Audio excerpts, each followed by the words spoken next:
Germaniyaga kelganimdan keyin meni hayratga solgan ikkita narsa ta'lim sistemasida. Bilasizlar, men Germaniyada Ausbildung qilib tugatganman bu yil va Ausbildung boshlanish vaqtida bizda kontrol bo'lgan, o'qish boshlanishda va kontrolni javoblarini aytayotganda o'qituvchilar bizani alohida xonaga chaqirishgan, ism familiya bilan. Men hayron qolganman. Nima uchun desam, bu Datenschutz, ya'ni seni shaxsiy ma'lumotlaringni boshqa birov xabardor topishi mumkin emas degan. O'sha vaqtda wow dedim, chunki bilasizlar, O'zbekistonda o'zimizda qanaqa navrot butun sinfni oldida ismingizni, familiyangizni даже baland etib aytadi, yana bahoyingizni ham aytadi, yana xatoyingizni ham aytadi, yana qoyilman qo'yadi butun sinfni oldida va bu narsa qanaqaligini prosta eshitib boshdan kechirgan odam juda ham yaxshi biladi. Bu ikkinchi narsani aytsam, sizlar hozirni o'zidayoq Germaniyaga uchib kelishinglar aniq. Sababi bu narsani ko'rib men prosta tak Germaniyaga oshib qolganman. Xolos kelam Ausbildungni boshlagan vaqtimiz bo'lgan, o'qish boshlandi.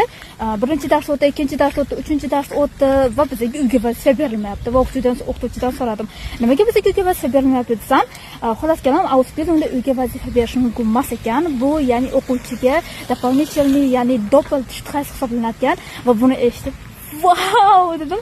Ya'ni bu degani sizga uyga vazifa berilmadi degani, siz o'zingiz uyda 2 barobar tayyorgarlik ko'rishingiz kerak degani. Endi sizlarga savol, mana shu ikkita narsani o'zimizga olib kirsak qanchalik to'g'ri bo'lar edi va nimalar sodir bo'lar edi? Fikringizni kommentariyada yozib qoldiring.